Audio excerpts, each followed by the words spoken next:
अस्सलामुअलैकुम नाजरीन, आप देख रहे हैं तस्नीम टीवी और मैं हूं आपके साथ जावेद खान। चलिए रुक करते हैं इस वक्त की बड़ी खबर की ओर। शराब नोशी की मुकम्मल मामनत और मजबूत लोक आयुक्त के लिए रोज़ा रखने वाली पूनम अंकुर छाबड़ा के रोज़े के दौरान खून का अताया कैंप मुनक्कद किया गया, जिसमें पार्टनर तंजीम ने बढ़ चढ़कर हिस्सा लिया। पूनम अंकुर छाबड़ा ने कहा कि हुकूमत हमारा खून बेचकर इससे आमदनी ज़रूर कमाए, लेकिन शराब और दीगर नशा आवर अशिया की फरोख्त बंद करे ताकि आने वाली नस्लों का मुस्तकबिल बचाया जा सके। मुल्क को बचाने के लिए हमें नशे से निजात की तरफ बढ़ना होगा। एक मजबूत लोक आयुक्त से ही बदअनवानी को रोका जा सकता है और मुल्क के गरीबों को बाअख्तियार बनाकर इन्हें नई जिंदगी दी जा सकती है।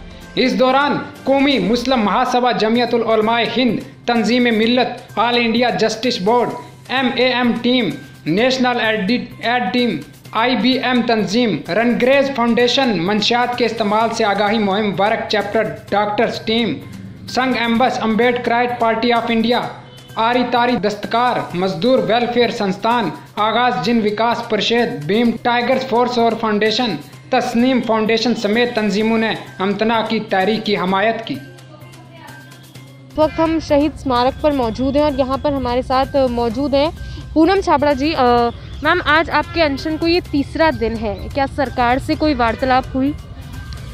एक वार्तालाप हुई थी जब सरकार की तरफ से न्योता आया था पहले दिन।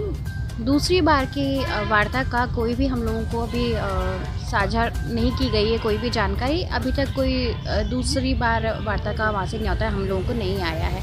आज तीसरा दिन है मेरी भूख हड़ताल को और निरंतर मैं अपनी मांगों पर अडिग हूँ। हमें आश्वासन नहीं चाहिए सरकार से। जब तक लिखित में ड्राफ्ट के रूप में हमें ये नहीं दिया जाएगा कि हमारी मांगों को किस तरह से निवारण होगा, तब तक हम लोग अपने जो मंचों के साथ में, जिस मांगों के साथ में यहाँ बैठे हुए हैं, जब तक उनका प्रॉपर तरीके से ड्राफ्ट नहीं मिलेगा तब तक हमारा संगठन इस पर विचार नहीं करेगा। सरकार की ओर से ड्राफ्ट मिलेगा तब हम इस बारे में सोचेंगे। अगर बात की जाए पहले दिन आपकी वार्ता हुई थी, तो सरकार से क्या वार्ता हुई, क्या कुछ सरकार ने आपको कहा? सरकार ने ये कहा कि जो भी हमारी मांगे हैं बिल्कुल उचित हैं और ये होना चाहिए, इनको लागू होना चाहिए। इन मांगों को बिल्कुल हम मानते हैं और हम आपको आश्वस्त करते हैं कि ये सब चीज़ें हम ज़रूर करेंगे। लेकिन हमारे संगठन का ये मानना है कि जब तक लिखित में हमें कोई ड्राफ्ट नहीं मिलता तब तक हम आश्वासनों पे किसी भी प्रकार का भरोसा नहीं करेंगे। समझौता जो होगा वो लिखित में ही होगा। हवाई फायर हमें नहीं चाहिए। आश्वासन मिलते हैं और वो चले जाएंगे, उसके बाद में क्या होगा? तो जनता को, हमारे संगठन को लिखित में ड्राफ्ट चाहिए, वो मिलेगा, उसके बाद में हमारा संगठन ज़रूर इस बारे में विचार करेगा। आज आपने यहाँ पे रक्तदान शिविर का आयोजन किया गया है, उसके पीछे की खास वजह? सबसे पहली वजह तो यही है कि सरकार को चेतावनी देना चाहते हैं हम लोग कि इस मांग की ओर सरकार का ध्यान आकृष्ट होना चाहिए। दूसरा, जब प्रदेश में हम देख रहे हैं कि डेंगू का प्रकोप बहुत ज़्यादा बढ़ रहा है, लोगों को आज रिक्वायरमेंट है ब्लड की, तो उस नेक सोच के साथ में हमारे संगठन ने ये तय किया और मैंने कल घोषणा की है कि आज हम यहाँ पर रक्तदान शिविर का आयोजन करेंगे और लोगों के बारे में सोचकर, समाज हित के बारे में जानकर, यहाँ से बैठकर भी हम उनके लिए कार्य करेंगे और रक्तदान शिविर का आयोजन आज किया गया है यहाँ पर। अगर सरकार, आप जिस तरह से लिखित समझौते की बात करें कि सरकार लिखित में दे, अगर सरकार लिखित में समझौता तो एक बार पहले भी हुआ था, सरकार उससे भी मुकर गई, तो अब जो समझौता होगा हो सकता है सरकार उससे भी मुकर जाए, तो फिर क्या करे? देखिए, बहुत सारी रणनीतियाँ होती हैं। ऐसा नहीं कि सरकार लिखित से देने में इसीलिए बच रही क्योंकि पता है कि जब लिखित में जाएगा तो हमें कार्य करना पड़ेगा, और अगर लिखित से भी पीछे हटे हैं तो बहुत सारे स्टेप्स होते हैं जो हमारा संगठन उठाएगा। उनके खिलाफ हम लोगों में जन जागरूकता लेके आएंगे कि ये सरकार को वापस अगली बार सत्ता में नहीं लाया जाना चाहिए। तो ऐसी बहुत सारी चीज़ें होती। आज सरकार सिर्फ डर रही है लिखित में देने को, इसीलिए वो लिखित में नहीं दे रही। लिखित में देगी तो ये उनकी लायबिलिटी बन जाएगी कि उन्हें कार्य करना पड़ेगा, लेकिन शराबबंदी के लिए सरकार कार्य करना ही नहीं चाहती है। तो ये प्रॉब्लम है वहाँ पर, लिखित में इसीलिए नहीं दिया जा रहा। अगर लिखित में देंगे तो उनको पता है डेफिनेटली काम करना पड़ेगा, और अगर फिर भी सरकार बैकस्टेप करेगी तो बहुत सारी मांगों के साथ में, बहुत सारे नए आयोजनों के साथ में मैं सरकार के सामने हमेशा खड़ी रहूँगी। आर पार की लड़ाई निरंतर मेरी जारी रहेगी जब तक राजस्थान में शराबबंदी लागू नहीं हो जाती। तो क्या, अगर रक्तदान शिविर की मैं बात करूँ तो क्या वो सिर्फ आज ही आयोजित किया गया है? हमारे संगठन ने ये तय किया गया है कि हर दिन हम लोग एक नए मुद्दे के साथ में, नई समाज सेवा के साथ में, समाज हित में, चाहे हम यहाँ बैठे हुए हैं, इस पवित्र स्थल पर बैठे हुए हैं, फिर भी हम अपनी जिम्मेदारियों से नहीं कटेंगे, नहीं पीछे हटेंगे। यहाँ रहकर हम आए दिन कुछ ना कुछ ऐसी चीज़ें करते रहेंगे जिसमें समाज हित भी होता रहे और सरकार का भी ध्यान इस मुद्दे की ओर आकृष्ट होता रहे। तो ऐसा हर दिन हम कुछ ना कुछ नया करते रहेंगे। हम आगे से आगे हर दिन की जो भी एक्टिविटी होंगी वो आपके साथ ज़रूर शेयर करेंगे। बिल्कुल। तो जिस तरह से आपने जाना कि पूनम अंकुर छाबड़ा जी ने यहाँ पर सरकार को चेतावनी भी दी है और आर पार की लड़ाई का ऐलान भी कर दिया है, तो अब ये देखना होगा कि सरकार कब तक जाकर इनकी मांगों को पूरा करती है और सरकार आखिर कब जागेगी कि राजस्थान में इस तरह से पूर्णतः से शराबबंदी होनी चाहिए, ताकि जो भी अपराध घट रहे हैं उन पर भी कहीं ना कहीं अंकुश लग सके। तो इस वक्त हमारे साथ मौजूद है राष्ट्रीय मुस्लिम महासभा के अध्यक्ष सैयद साहिब आलम जी। सर, आपसे जानना चाहेंगे, आपके बैनर तले जो आज यहाँ पर नशा मुक्ति अभियान चलाया जा रहा है, रक्तदान शिविर का आयोजन किया जा रहा है, सरकार को किस तरह जगाया जा सकता है? देखिए, मैं समझता हूँ कि गांधीवादी मुख्यमंत्री हैं, गांधीवादी मुख्यमंत्री होने का दावा करते हैं, गांधीवादी सरकार है। तो जब हमारे मुख्यमंत्री अशोक गहलोत साहब गांधीवादी मुख्यमंत्री हैं, तो गांधीवादी मुख्यमंत्री को एक तो मिसाल ऐसी पेश करें जो गांधी जी के आदर्श थे, या सिर्फ गांधीवादी नाम के मुख्यमंत्री हैं। अगर आप वाकई गांधीवादी मुख्यमंत्री हैं तो बंद कीजिए ठेके, अगर आप वाकई गांधीवादी मुख्यमंत्री हैं तो बंद कीजिए नशे। आप कहते हैं कि नशे को सरकार बढ़ावा नहीं देती, कैसे नहीं देती है? सरकार ही नशे को बढ़ावा दे रही है, वरना ये नशा आ कहाँ से रहा है? लोगों के पास में खाने को पैसा नहीं है, कमाने को जर नहीं है, लोग बेरोजगार बैठे हुए, मदरसा पैरा टीचर्स हो, अदर कर्मी हो, पूनम जी बैठी हुई हैं इस अनशन के ऊपर, तो ये लोग बेवकूफ़ हैं क्या? सरकार को क्या नज़र नहीं आता है कि किस कदर नशा आम हो चुका है, किस कदर भ्रष्टाचार आम हो चुका है, किस कदर बेरोजगारी हम पे हावी है? तो इन चीज़ों पे बजाय लगाम लगाने के आप इसको और परोस रहे हैं। आपके क्षेत्रीय विधायक इसके अंदर इन्वॉल्व हैं, आपके क्षेत्रीय जो अधिकारी है वो इसके अंदर इन्वॉल्व है, नशा करते हैं, करवाते हैं। मैं ये नहीं कहता हूँ कि आप लोग करते, कुछ लोग, कुछ संकीर्ण मानसिकता वाले लोग जो इसको बढ़ावा देते हैं। सरकार ऐसे लोगों पे अंकुश लगाए और अपने आला प्रशासनिक अधिकारियों को इस बात के लिए वो तायद करे कि कहीं भी थाने के अंदर ऐसी बातें या वारदातें या घटनाएं होती हैं तो तुरंत मौके पे एक्शन लिया जाए, अपराधियों को छोड़ा न जाए। ये सिर्फ नाम मात्र नहीं होना चाहिए कि अपराधियों में भय होना चाहिए। भय पैदा करने के लिए सरकार को लीगल एक्शन भी लेना जरूरी है, पुलिस को अलर्ट रहना भी जरूरी है। सिर्फ शिक्षा मित्र और पुलिस मित्र और आयोग लगाने से कुछ नहीं होगा। आपको नशे के खिलाफ एक सशक्त लोकायुक्त की मांग करते हैं हम, नशे के खिलाफ एक सशक्त कानून की मांग करते हैं हम। ये फुटकर नशा जो छोटे छोटे बच्चे अफीम, चरस, गांजा और स्मैक पी रहे हैं, आप जाके देखिए ट्राइबल क्षेत्रों का हाल, बस से बदतर हालात है। सिर्फ मुसलमानों हिंदुओं की बात नहीं कर रहा हूँ, मैं सर्व समाज की बात कर रहा हूँ। सर्व समाज को लेकर के यहाँ सब लोग आंदोलन कर रहे हैं, लेकिन सरकार इतनी गूंगी, अंधी और बहरी है कि उसे लोगों की वेदनाओं से कोई मतलब नहीं है। ऐसी सरकार को आईना दिखाने के लिए ही आज राष्ट्रीय मुस्लिम महासभा के बैनर पे तमाम संगठन के हमारे साथी यहाँ मौजूद हैं जिन्होंने समर्थन दिया है, और हम निरंजन आर्य जी जो मुख्य सचिव हैं उन तक हम इस बात को लेटर पैड के माध्यम से पहुँचाएंगे। बहन पूनम अंकुर जी छाबड़ा हैं, अब खानू खान शेर अपने भानु खान जी वहाँ बैठे हुए हैं, दिगर और कर्मी यहाँ बैठे हुए हैं, तो कम से कम सरकार इनकी वेदनाओं को तो समझे, इनकी बातों को तो माने। इन तमाम डिमांड्स को लेकर के हमारा एक डेलीगेशन उनसे मिलेगा और उनको ज्ञापन देगा। तब तक ये आमरण अनशन, ये धरना इसी प्रकार से जारी रहेगा। सर, ये भी जानना चाहेंगे, धरने कई हुए हैं और होते आ रहे हैं, सरकार को जगाने के तमाम प्रयास भी किए जा रहे हैं, लेकिन उसके बावजूद भी सरकार नहीं जाग रही है। तो क्या वजह लगती है कि सरकार सोई हुई है या सुनकर अनसुना कर रही है? देखिए, सरकार के मुंह पे तमाचा था जब अभी पॉपुलर फ्रंट ऑफ इंडिया का इतना बड़ा प्रोग्राम था जी, कि पूरी rally popular front of India की इस पूरे शहर के अंदर मुनक्किद की गई। हज़ारों लाखों की तादाद के अंदर लोग मौजूद थे। सरकार को पता सब कुछ है, लेकिन सरकार जानबूझ के अनजान बनी हुई है। दिगर और नशे, आप शेख खलील हैं जो कि नशा मुक्ति अभियान चलाते हैं, मैं चलाता हूँ, पूनम जी चलाती हैं, आप ये देखिए आमरण अनशन पे बैठी है। सरकार को क्या पता नहीं है? सरकार के पास में इंटेलिजेंस है, IB है, पुलिस है, कमिश्नरेट सामने मौजूद है, सरकार को सब कुछ पता है, लेकिन जानबूझ के इग्नोर कर देना, इसी का नाम तो राजनीति है मैडम। कब समझेंगे लोग, कब जानेंगे लोग? तो मीडिया के माध्यम से ये बात आम होनी चाहिए कि सरकार जनता के दर्द और उनकी वेदनाओं को समझे और जल्द से जल्द इसके ऊपर तुरंत एक्शन लिया जाए, वरना ये धरने और सामाजिक आंदोलन बढ़ेंगे तो सरकार का पतन निश्चित है। और सरकार एक और चीज़ कहती है कि पूरी तरह से शराब पर प्रतिबंध नहीं लगा सकती क्योंकि राजस्व सरकार को शराब से मिलता है। तो सर, इस पर क्या कहेंगे? चलिए आप प्रतिबंध मत लगाइए। हम जानते हैं कि यहाँ कल कारखाने, फैक्ट्रीज, ऐसा कुछ नहीं है। जो भी कुछ है रेवेन्यूज है, जो भी कुछ है आबकारी नीतियों से ही राजस्थान का भला होता है। लेकिन कम से कम आप जो अदर ड्राई डेज होते हैं, जैसे 12 रबीउल अव्वल है, रमज़ानुल मुबारक है, मुहर्रम है, गांधी जयंती के उपलक्ष्य में तो आप करते ही हैं, लेकिन गुरु शरण जी छाबड़ा की जयंती पे भी आप करिए, गुरु नानक की जयंती पे भी आप करिए, आप करवा चौथ पे भी करिए। आप ये देखिए कि इस कदर लोगों का माहौल ख़राब है कि बेचारी महिलाएं जो हैं वो आज विक्टिम हैं। पुरुष शराब पी करके आ रहा है, समाज में गंदगी फैल रही है, शादी ब्याह में लोग शराब पी के हंगामे कर रहे हैं। तो ये कहाँ तक है? चलिए आप शराब पूरी तरह से बंद नहीं लगते, लेकिन एक सशक्त नए कानून, एक नीति के तहत आप कम से कम इस बात को तो रखिए। आप फुटकर नशों पे तो रोक लगाइए। छोटे छोटे बच्चे जो मर रहे हैं आप उन पे तो रोक लगाइए। या चरस, अफीम, गांजा बेचना भी सरकार की जिम्मेदारी है। माना कि शराब बेचना हमारी जिम्मेदारी है आबकारी नीति में, तो क्या चरस, अफीम, गांजा भी सरकार की जिम्मेदारी है क्या? ये सरकार जवाब दे, हम जवाब नहीं देंगे इस बात का। बिल्कुल, कहीं ना कहीं सरकार, आप कानून की बात कर रहे हैं। एक और चीज़ जानना चाहेंगे, कानून भी बनते हैं, पालन भी होता है, लेकिन सख्ती से पालन नहीं होता है, ताकि इन लोगों को कहीं ना कहीं इनमें भय पैदा हो, ऐसा नहीं हो पाता है। मैडम, जब कानून बनेगा ना, इसीलिए सशक्त लोकायुक्त की मांग की गई है। जब कानून बनेगा उस पर अमली जामा होगा, सशक्त लोकायुक्त उस पर निर्भर होगा और इस पर एक बोर्ड कमेटी गठित की जाएगी।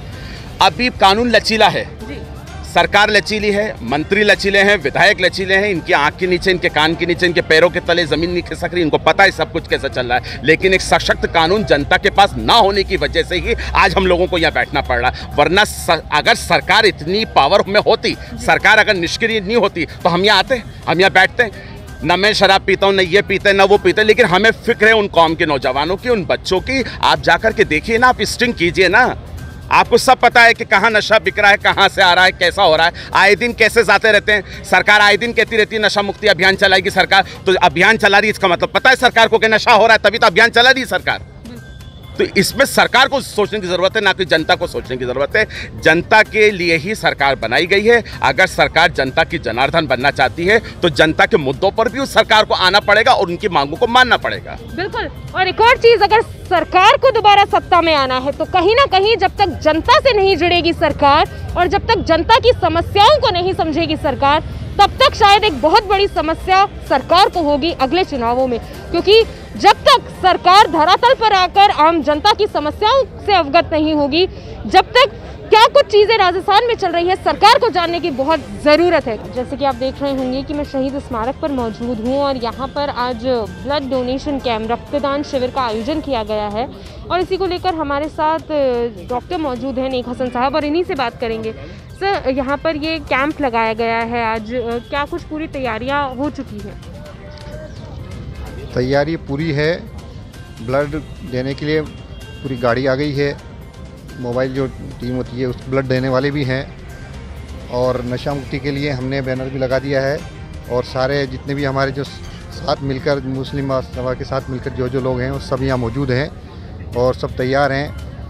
और हम चाहते हैं, सरकार से अपील करते हैं कि सरकार जब तक कोई चीज़ नहीं कर सकती तब तक जनता में वो काम नहीं हो सकता।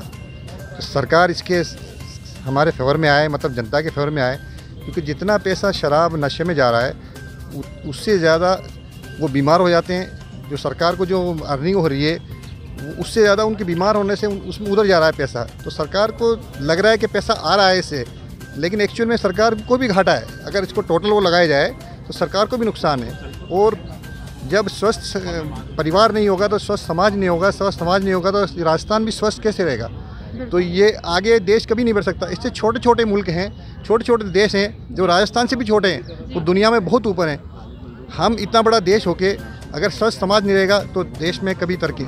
और हम तो काम करते हैं कि एक तो मेडिकल टीम है, तो हम समझ सकते हैं कि कितना परेशान होता है उसके परिवार वाले कितने परेशान होते हैं, मरीज खुद कितना परेशान होता है। दूसरा, जो आने वाला टाइम सतयुग का टाइम है, पुराणों से ग्रंथों से सबसे पता लग रहा है कि आने वाले टाइम में तो कैसे होगा। जब तक स्वस्थ भारत स्वस्थ नहीं होगा तो कैसे हम सतयुग, कैसे हम विश्व गुरु बनेंगे?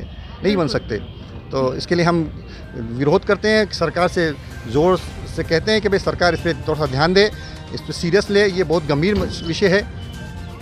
मैं वर्क चैप्टर से लईक हसन और मेडिकल टीम से। राजस्थान से। सर आपसे जानना चाहेंगे कि नशा मुक्ति हम बात करते हैं कि हमारा देश नशे से मुक्त हो, हमारे देश में हर एक जना, फिर चाहे वो युवा पीढ़ी हो, फिर चाहे बुजुर्ग हो, बच्चे हों, सब नशे के आदी आज के वक्त में हो चुके हैं। अगर युवा पीढ़ी की बात करूं तो युवा आज के वक्त में बहुत ज़्यादा नशे की तरफ बढ़ रहे हैं। तो क्या कदम ऐसे हैं जो सरकार को उठाने चाहिए जिससे हमारा देश नशा मुक्त हो सके? देखो, सबसे पहले तो हमारा ये मुस्लिम महासभा के बैनर तले ये काम चल रहा है कि राष्ट्रीय मुस्लिम महासभा के बैनर तले जो काम चल रहा है, इसमें नशा मुक्ति जागरूकता अभियान संगठन से मैं खुद इसमें मौजूद हूँ।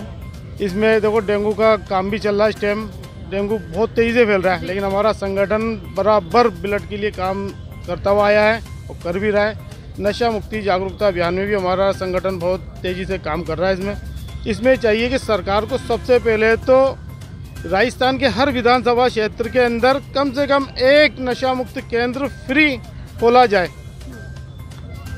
और इसके अंदर अपराधियों को पकड़ने के लिए एक्ट लाया जाए, एक्ट को पारित किया जाए और उससे जो मुजरिमों को पकड़ा जाए ना, उनको कठोर से कठोर उनको सज़ा मिले। आज सरकार ये करती है कि मुजरिमों को पकड़ के ले तो जाती है, लेकिन अगले ही आधे घंटे के अंदर उनको छोड़ दिया जाता है। तो सबसे पहले एक्ट बने, उन लोगों को अंदर करा जाए जेल के अंदर, और हर विधानसभा क्षेत्र में 200 विधानसभा क्षेत्र में नशा मुक्त केंद्र खुलवा के उन बच्चों का जो नशे से पीड़ित हो गए, क्योंकि एक बच्चे का नशे में लग जाना उसका मसला है कि पूरी इसकी नस्ल बर्बाद हो जाना। तो उसके लिए सरकार उनके लिए फ्री इलाज करे और अभी कोशिश ये भी करे सरकार उसके साथ साथ कि जितने महिला क्लिनिक राजस्थान के अंदर बनाए गए हैं, उन महिला क्लिनिकों के अंदर नशे से मुतालिक उनको दवाई दी जाए ताकि बच्चे नशे को छोड़ सकें।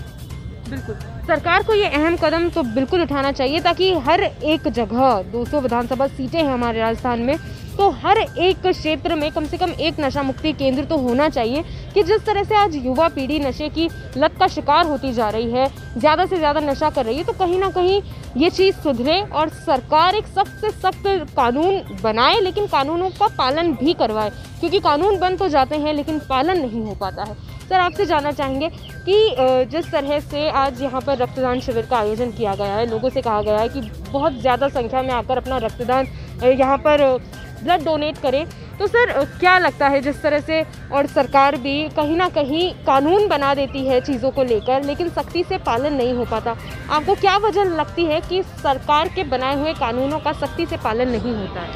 सबसे पहले तो मैं सैयद साहिब आलम राष्ट्रीय मुस्लिम महासभा के अध्यक्ष का बहुत बहुत शुक्रगुजार हूँ कि हमें इस बैनर के तहत हमें सबको इकट्ठा किया उन्होंने, और आपने एक अहम तरीन मुद्दे के ऊपर सरकार की तरफ हमें पॉइंट ऑफ व्यू करने का मौका दिया। सबसे बड़ा इशू ये है कि जितना भी आज जो पूरे राजस्थान के अंदर नशे का जो कारोबार चल रहा है, सरकार को चाहिए कि पूर्ण रूप से इसके ऊपर प्रतिबंध लगाया जाए, पूर्ण रूप से शराबबंदी की जानी चाहिए, पूर्ण रूप से जो भी छोटा मोटा नशे के जो कारोबार चल रहे हैं इनको पूर्ण रूप से इन पर प्रतिबंध लगाना चाहिए। और इससे पहले सरकार को इसको नशे को रोकने के लिए कई बिल लाने चाहिए, एक अच्छा कानून लाना चाहिए, उसको इम्प्लीमेंट कराने के लिए कुछ अच्छी साइबर सेल होनी चाहिए। और जैसा कि हमारे भाई ने बताया कि ये जो 200 विधानसभा क्षेत्र हैं इन सब के अंदर नशा मुक्ति केंद्र भी खुलने चाहिए। इसके अलावा काउंसलिंग सेंटर भी खुलने चाहिए, क्योंकि नशा मुक्ति सेंटर तो बाद में काम आएंगे, अगर काउंसलिंग पहले नहीं होगी तो नशा मुक्ति सेंटरों की भी कोई बुनियाद ही नहीं है। तो नशा मुक्ति सेंटर से पहले हमें काउंसलिंग सेंटर्स भी चाहिए और नशा मुक्ति सेंटर भी चाहिए, और इसके साथ साथ एक सख्त कानून चाहिए कि चाहे अपराधियों के पास 1 रुपये का नशा मिले चाहे 1 करोड़ रुपए का मिले, कानून बिल्कुल सख्त होना चाहिए और इसके अंदर जो सज़ा होनी चाहिए वो बिल्कुल सख्त होनी चाहिए ताकि आने वाली नस्लों को हम बचा सकें। क्योंकि अभी पॉपुलर फ्रंट ऑफ इंडिया की तरफ से 16 नवंबर से 30 नवंबर तक राष्ट्रीय स्वास्थ्य अभियान चल रहा है, और राष्ट्रीय स्वास्थ्य अभियान के तहत हम लोगों ने अभी एक मैराथन का भी आयोजन किया था, जिसका मकसद भी यही है कि हम लोग ज़्यादा से ज़्यादा सर्व समाज के अंदर, ये एक समाज की प्रॉब्लम नहीं है, ये सारे के सारे देश की प्रॉब्लम है। और अगर एक नागरिक स्वस्थ रहेगा ना तो एक पूरा राष्ट्र स्वस्थ होगा, और अगर राष्ट्र स्वस्थ होगा तो पूरे राष्ट्र के अंदर विकास की गति जो होगी तीव्र हो जाएगी। बिल्कुल, ये जो इन्होंने यहाँ पर बात कही कि सबसे पहली चीज़ जो गौर करने वाली है कि हर एक क्षेत्र में अगर नशा मुक्ति केंद्र हो तो साथ ही साथ काउंसलिंग सेंटर्स भी हो, क्योंकि जब तक काउंसलिंग नहीं होगी आप लोगों की, तो आप नशा मुक्ति केंद्र पर तो बाद में जाएंगे, लेकिन जो छोटी छोटी चीज़ें हैं वो काउंसलिंग करके ठीक हो सकती है। और यदि एक स्वस्थ राष्ट्र चाहिए तो उसके लिए कहीं ना कहीं हर एक व्यक्ति को स्वस्थ होना बहुत ज़रूरी है। इस पर सर आप क्या कहेंगे कि एक राष्ट्र, अगर एक स्वस्थ राष्ट्र हम लोगों को चाहिए, एक स्वस्थ भारत चाहिए, तो उसके लिए क्या होना चाहिए? सबसे पहले तो मैं ये नशा मुक्ति और नशाबंदी के लिए राष्ट्रीय मुस्लिम महासभा ने जो मांग की है, इसमें हमें ये किसी एक का काम नहीं है, ये सर्व समाज का काम है। इसलिए इसमें नेशनल एक टीम अपना बेस्ट देने की कोशिश करेगी। ठीक है, इसके खिलाफ, नशे के खिलाफ सरकार को अच्छे से अच्छे कदम उठाने चाहिए। जो नशा करते हुए या बेचते हुए पाए जाते हैं उनके खिलाफ सख्त कानून बनाने चाहिए और लोकल पब्लिक को भी अपने बेस पे लोगों को जागरूक करना चाहिए। हम नेशनल एड टीम के माध्यम से भी लोगों को जागरूक करने की कोशिश करेंगे, नशे से दूर करने की अपने अच्छी कोशिश करेंगे। बिल्कुल, तो कहीं ना कहीं एक मुहिम जो इन लोगों ने छोड़ी है, इन लोगों ने छेड़ी है, यहाँ पर सरकार को जगाने के लिए सरकार को चिताया भी है और देश में एक ये अच्छी मुहिम जिसके कारण पूरा देश स्वस्थ हो सकता है, एक नशा मुक्त हो सकता है, एक पूरा देश हमारा। तो ये एक बहुत अच्छी पहल है जो यहाँ पर आज की गई है और साथ ही रक्तदान शिविर का आयोजन भी किया गया है। तो लोग यहाँ पर आएँ और अपना रक्त दें ताकि एक तरह से जो बीमारी राजस्थान में इस वक्त फैल रही है डेंगू की, वो डेंगू भी यहाँ से खत्म हो सके। तो फिलहाल इस बड़ी खबर में सिर्फ इतना ही। दूसरी बड़ी खबरों के लिए आप देखते रहिए तस्नीम टीवी और मुझे दीजिए इजाजत। तब तक के लिए अल्लाह हाफिज।